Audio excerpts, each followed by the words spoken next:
This is Nitin Darhad, and I'm here on the last day of the Design Automation Conference in San Francisco.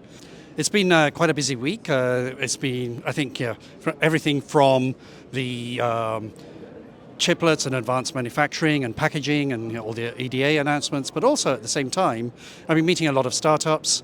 And then today, I moderated a panel on microelectronic security with some very good panelists, and I'll go into the detail in a story later. But and there was quite a big debate on how some of the challenges, some of the issues, and why.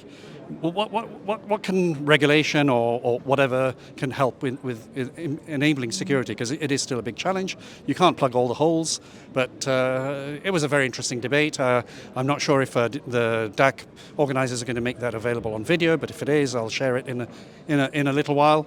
But other than that, who did I speak to today on camera? You'll see interviews today which I've done with Silvaco, and also a up-and-coming chiplet company, and they actually want to make chiplets as opposed to provide chiplet IP.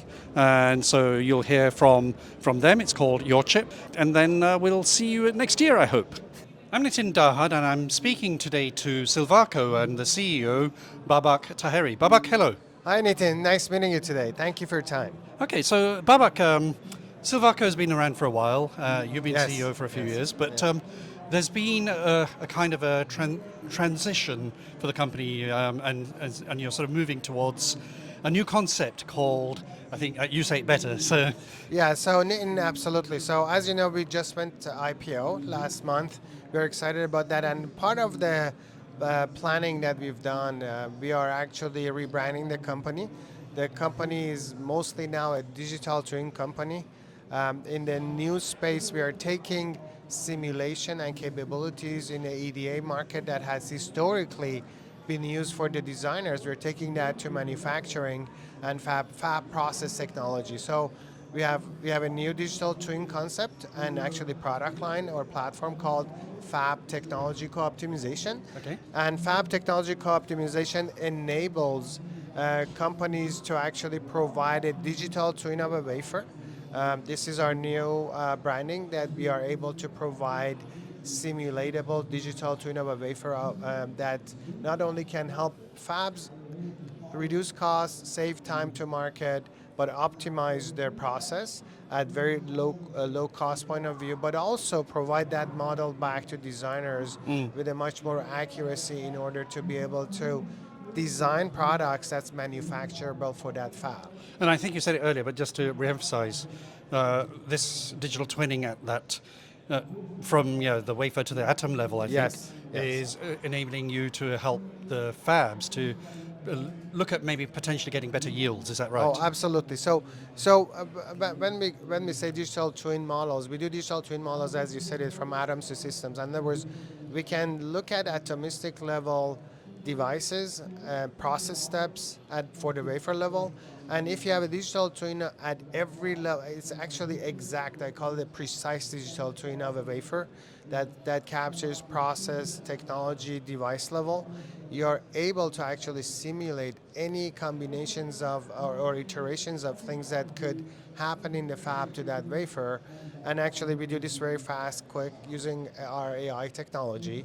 And this enables to do what we call in industry design of experiments, using AI to look at all the space that's used in order to optimize. And part of that optimization is yield. Yeah. Yield is a big factor in terms of getting the new advanced technologies out. So. And this is an extension of what people have been talking about, design technology co-optimization. You're now talking about This the is fab. taking it to the fab. That's why we call it Fab Technology Co-Optimization. So design technology co-optimization focuses on things for designers. What can designers do to improve the fabrication? This actually works backwards. It says, what can you do in terms of fab, and then let the designers know in order to close the loop. So Yeah. And you've already announced a customer, Micron, I think. Micron has been announced. We have been partnering with them for this technology, and they're using it already in their Boise fab. Okay. Our plan is to extend this into different markets such as power, silicon carbide, and GaN. Okay. Any new technology that needs help in terms of yielding, understanding the fab is where we're taking advanced CMOS technologies, sub 7 nanometer fabs. Those will be the next two Wow. stops for And, us. and yield is now such a big thing, Yield especially is- with wafer thin margins and all Absolutely. And then think of silicon carbide as you're trying to go to higher diameter wafers. Yield is a big issue. How can you utilize this in order to have a digital twin model at the wafer level that can educate you what you need to do to yield? that. Okay. Now, two last questions. First of all, what's next? And then the other thing is, I think you were talking about security, but the other thing is, what happens to, you said you're rebranding your traditional business. Yeah, so our rebranding, our branding has been from atoms to systems. Now it's becoming digital twins from atoms to systems. And as you know, as we progress in the industry, you'll find out that there's always issues with data security and how data can be secured. So our branding in the future will be a secured digital twin atoms to systems. So our purpose is to provide data that is solid secured. If the data is secured, then anyone can utilize it as an encrypted version of the data. That way, less problems comes along as you make progress in terms of securing the connections. If you secure the data, that's our plan in the future to do that with our digital twin models and our capabilities. And in your existing EDA and IP business? So this digital twin model goes at every level. Okay. If you think of it in terms of our TCAD, we can do process device simulation. But in terms of EDA, we can do digital twins, anything we call from atoms to systems. Think of a QLED. One of our strongest points is being able to help design and manufacture panels for any display technology. So think of a QLED, quantum dots, LED. We can actually simulate from at the quantum level, which is atomistic, the LED itself, and we can actually model through our EDA tools to the whole panel. So that's from atoms to system example of how our EDA and TCAD work together. And then, of course, our semiconductor IP, we already have digital twin models of the IP because we know they've been manufactured, we know their characteristics and so forth. So, Well, Babak, thank you very much. thanks for your time, Nitin. Nice meeting you. I'm now talking to Kash Johal, who's a founder of a company called YorChi, which is a very young company, but I guess that means you're helping people to develop their your chip. Is that right, Yes, Kash? that was exactly the idea behind your chip. So I don't know how you figure that out. But I that's have some exactly- pretty little birds who told me. Okay, great. So I just wanted to understand what you're up to, because I think your premise is actually around chiplets Correct. and maybe what you think is addressing what maybe the market is not doing right now. Is that right? Correct. I think what we're trying to develop are reusable chiplets. We're trying to get them into manufacturing in volume.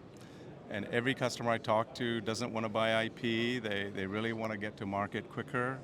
The promise of chiplets, as they understand it, is I'll be able to buy it and go to market faster. I don't have to buy IP. I don't have to spend a lot of NRE. And I can get a bespoke chip, right, a custom chip.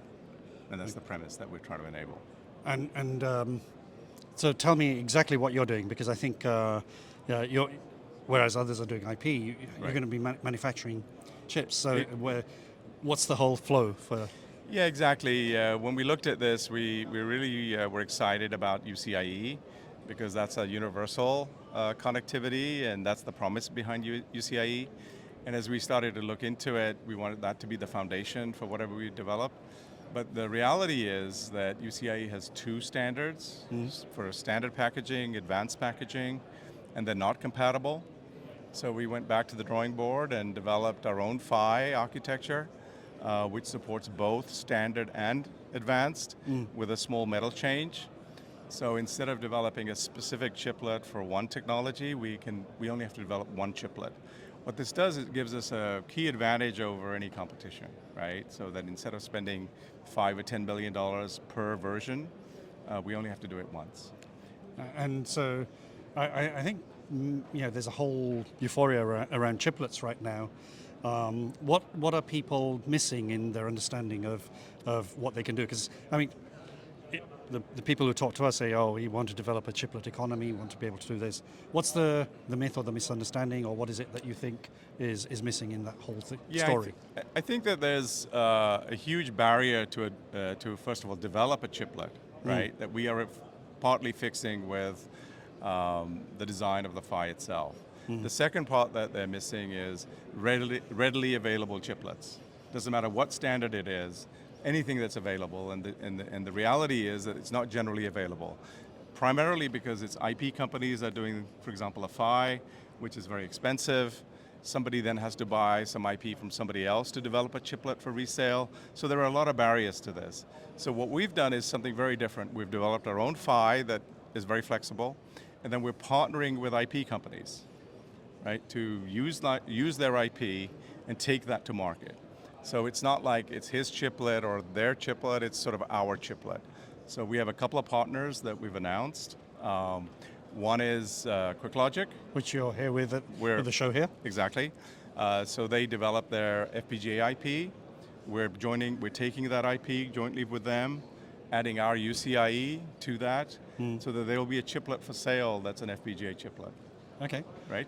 And secondly, if you look at the FPGA, you need more than just the programmable logic. You need all the common I/O, like Ethernet, PCIe, DDR, and we're finding and working with partners in each of those nodes, the common blocks.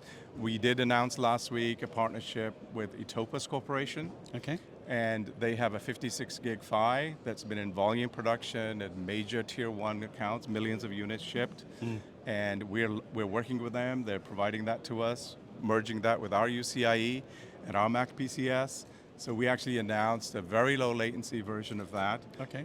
And it will be low cost. It's built in a 12 nanometer process, just like the FPGA, not an exotic process, something that's affordable for a general market. And are you going to be speaking about this at the Chiplet conference? Yes, we intend to talk about that specifically, yes. And tell me, what's the stage of your company? As I said at the beginning, started last year, so... Yeah, so we're at a very early stage. We've spent a year developing the architecture of PHY, finding the right partners. Now we're at the execution stage of the market. So we're definitely looking for extra funding. We're trying to get a bunch of chiplets done, which is very expensive, even if we only have to do one chiplet per device. Yeah.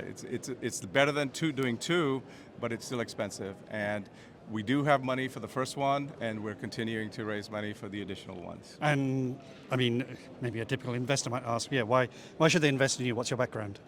My background is in IP, and I've been involved in multiple exits in that. In ASIC, I've had a couple of exits in that.